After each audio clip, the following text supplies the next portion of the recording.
앞장서는 군대, 맨 앞장서는 자를 가르쳐 말합니다.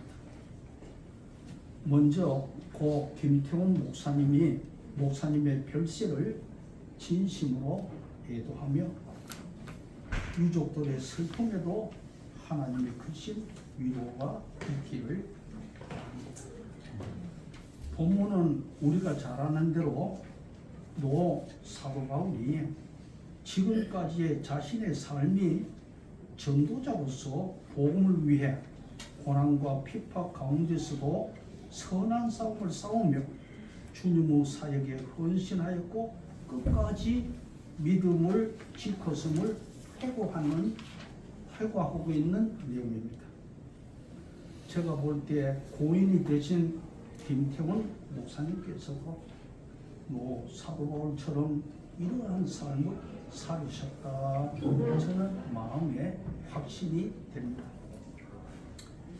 제가 이제도 방금 얘기했지만은 1972년 9월 7일 경북노회가 합동적으로 가장 큰 노회였습니다. 경북노회와 대구노회가 갈라지고 첫 번째 제가 혼자 목사 안수를 받았습니다. 합동 측에서는 가장 큰 조단이었죠. 그러면서 그 이후에 12년간 경북노회 말단에서 어린 목사가 김태훈 목사님이 소속한 경북노회에서 몸담아 있었고, 또 목사님의 노회를 지도함과 총회에 대한 여러 가지 하시는 일들을 제가 역력히 보고, 합동측 조단이 좀 양해해 달라 했습니다. 합동측 조단이 분열되는 것까지 제가 목격을 한 목사입니다. 그래서 그런 의미에서 제게 이런 설교를 부탁한 줄 압니다. 이런 과정에서 제가 보는 고 김태훈 목사님은 선한 싸움을 싸우셨던 목사입니다. 우리가 잘 아는 대로 디모데전서 6장 12절에 보면은 사도 바울은 디모데에게 선한 싸움을 싸우라, 영생을 취하라, 이를 위해서 부르심을 받았다. 선한 싸움을 위해서 하나님께서 디모데를 불렀다, 그런 말씀이 있습니다. 본문의 선한 싸움이란 어둠의 세력과 악한 영들, 전사와 권세자들과 대항해 왔던 싸움을 말합니다. 오늘날로 표현하면 불의와 불법, 조건 횡포 등 악한 세력에 맞서 싸우는 것을 의미할 수 있습니다. 여러분도 잘 아시는 바대로 우리 합신 30년 사와 또 합동신학대학원 20년 사에 보면 조금 언급이 되어 있습니다.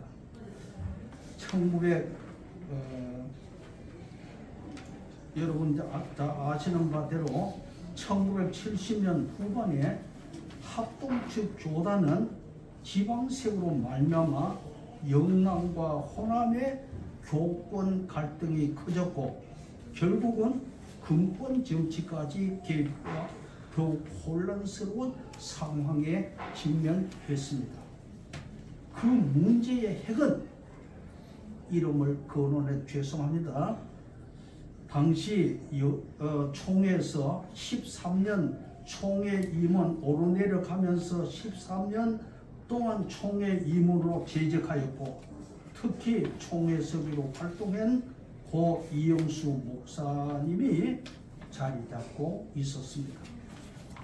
그분은 총신대 재단 이사회 서기가 되어 교권과 학사에까지 관여하여 영향력을 끼쳤던 분입니다. 우리 역사에 언급이 되어 있습니다.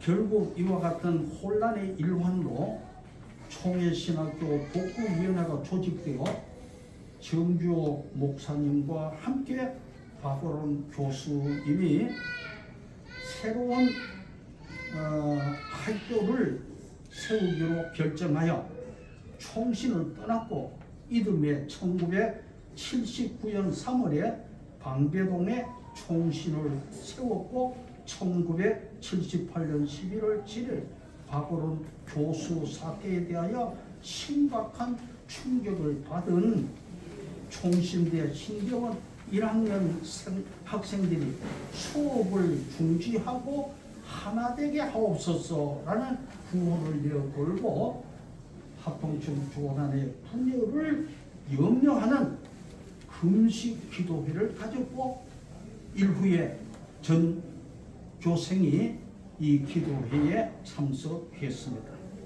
이것이 총신대 학생운동의 시작이며 여기 이대 졸업생들 있는 줄 압니다. 이것이 우리 기록에 있습니다. 이것이 총신대 학생운동의 시작이며 1980년 봄까지 시작과 함께 학생 대표들에게 그게 총신대 학생운동의 시작이었고 1970년 봄학기 때는 학생 대표들에게 무기정학 또 퇴학이라는 징계가 내려졌습니다. 마침내 합동측 교단은 1979년 9월 20일에서 24일 대구 동부교회에서 우리가 지나오면서 봤습니다. 동부교회에서 64회 총회가 개최되었습니다. 그때 주루와 비주루가 분열이 되었습니다.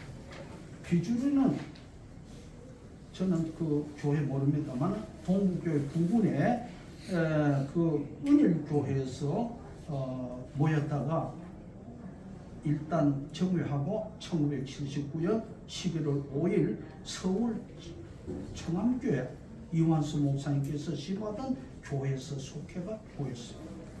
대구 동부교회에서 모인 64회 총회는 총대들도 동부교회 안에 들어가지 못했습니다. 제가 마침 총대는 아닙니다. 왔더니 대구 이성원 목사님이 이렇게 앉아가 이렇게 서서 팔짱을 끼고 거리에서 계셔. 그래서 제가 인사하고 내가 총대인데 지금 동부교회 전문 장고고 지금 이 울타리에는 지금 제가 듣는 대로 얘기합니다.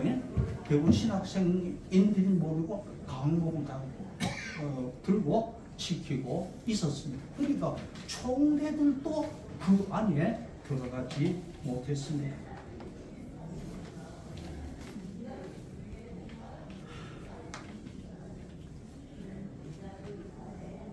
총회 석상에서 겨우 들어갔던 총회 장소에 겨우 들어갔던 노진영 목사님과 고 김경호 목사님이 개회 전에 교수해서 회장에게 우리가 임원선거 그만두고 중지하고 개회는 하고 지금 양편 총대들이 지금 총회 석상에도 못 들어왔으니까 일단 들어오도록 하고 해서 우리가 문헌하자, 모든 진행을 하자 그렇게 했습니다.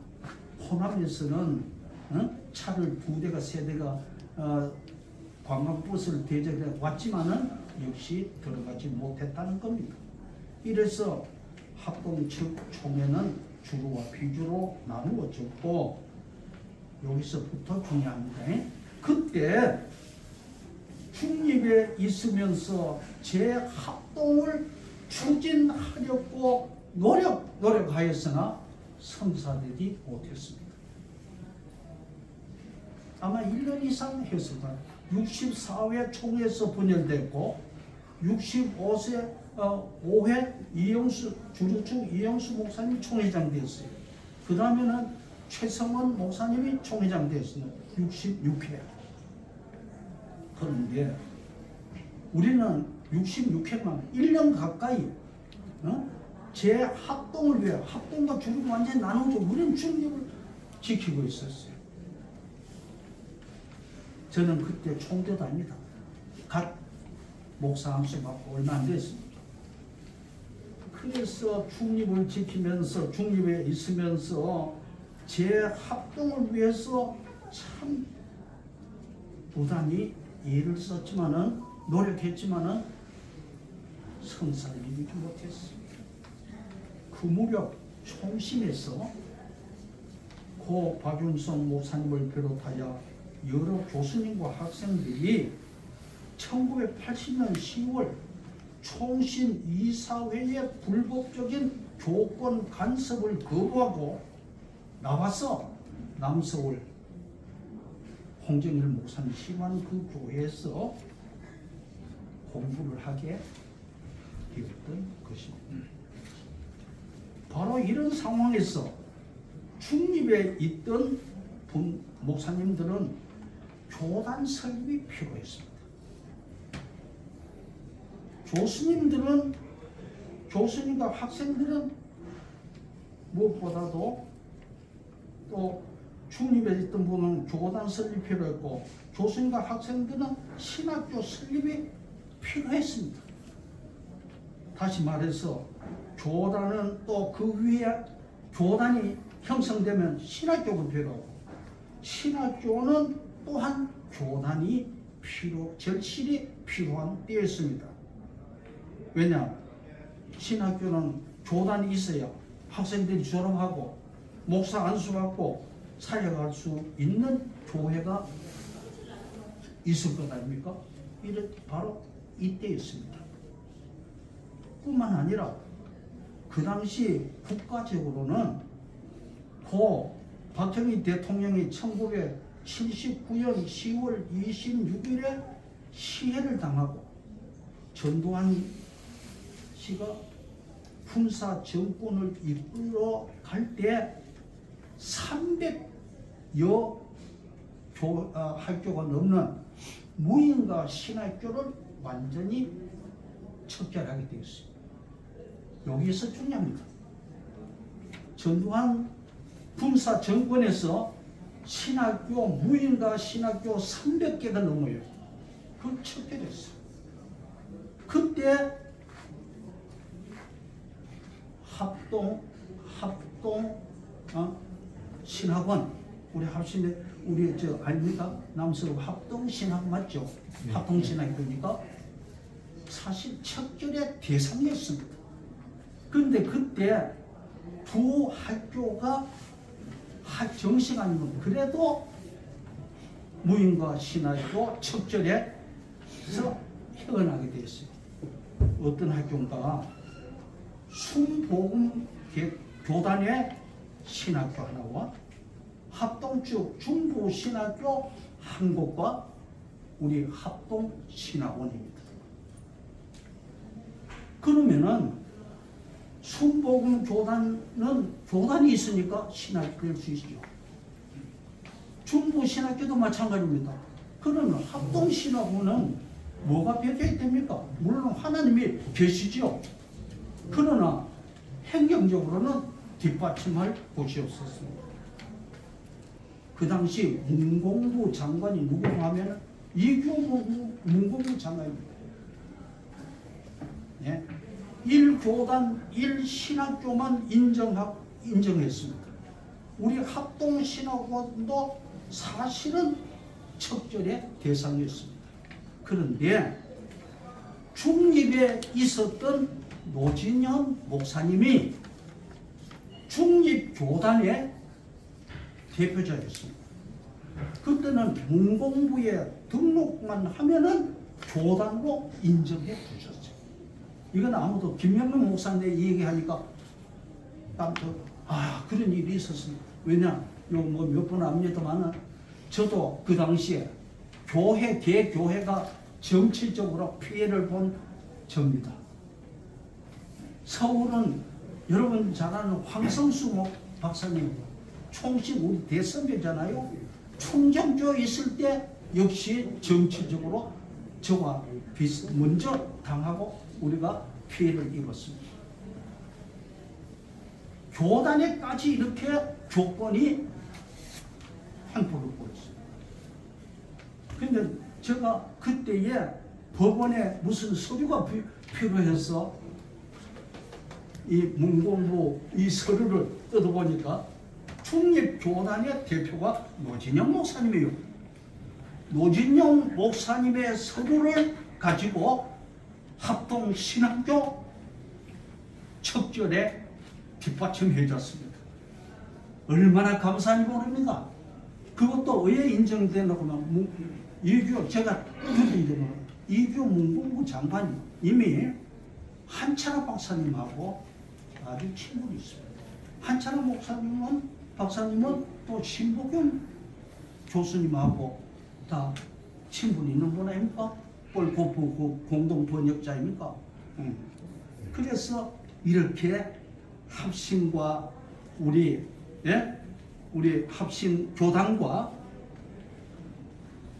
신학교는 참 이건 운명적인 만남이 되었습니다. 총회 소집 전에 2번 준비 모임도 가지고 기도회를 가졌습니다. 왜냐? 교단을 교단을 세우지 않으려고 무한히 노력했지만 이거 성사가 되지 않았기 때문에 마침내 1981년 9월 24일 오후 6시 30분에 남서울교회당에서 대한예술장로회, 그 당시에는 갈로해서 개혁파라는 이름을 가지고 총회가 개회하게 되었습니다. 그것이 66회입니다. 그 새 총회는 24일에서 4일간 계속 모이게 되었고, 새 총회를 위해서 준비위원장으로 있었던 김태훈 목사님이 사퇴를 했습니다. 개회 예배를 드린 후 그 다음에는 참석자가 목사님 41명, 장로님 37명, 개 79명이 참석하여 준비위원장인 고 김태훈 목사님이 대한예술장로회 개혁 제66회가 개회됨을 선언했습니다. 그리고 임원 선거를 했습니다. 왜 우리가 또 왜 66회를 했는가? 이 교단의 역사가 66회이기 때문에 우리 개혁파 1대라고 1회라고 안 하고 66회 장로교 역사를 계승하기 위해서 이렇게 회기는 그대로 받았습니다. 이어왔습니다. 이상을 감안할 때 고 김태훈 목사님은 선한 싸움에 성공하였습니다. 여러분 이렇게 말을 하니까 여러분 좀 실감이 적은 것 같지만은 저는 어릴 때에 그걸 눈으로 영역히 봤습니다. 합동신학원에서 졸업한 1회생들 여기 몇 분 오셨네요. 졸업하자마자 강도서 고시 봤습니다. 교단이 없으면 어떻게 강도서 고시 볼 수 있습니까? 강도서 고시 보고 목사 안수 받았습니다. 강도서 고시 첫 번째가 23명이 합격이 되었습니다. 여러분, 지교회를 설립하는 것도 어려운데 그 당시 국가와 사회의 혼란과 교계의 불법과 부패, 권력 횡포에 맞서 대항하여 바른 신학, 바른 교회, 바른 생활을 이념으로 하여 새 총회를 태동시키는 것이 결코 쉬운 일이 아니었습니다. 이런 역사적인 일에 고 김 목사님 선봉자가 되었다는 것이옵니다. 그동안 우리가 미국에 계시기 때문에 잘 모시지 못해서 참 죄송합니다. 이 역사적인 일을 이루신 이가 하나님이시고 김 목사님을 중심한 그 당시 중립교단에서 참 눈물을 흘리면서 제 합동을 위해서 힘썼던 선배 목사님입니다. 그 목사님의 자녀들이 여러분 계시죠. 예? 김경호 목사님, 김경호, 김우성 목사님, 수원에 여기 우리 부총회장님 부친인데 박영식 목사님, 김병호 목사님,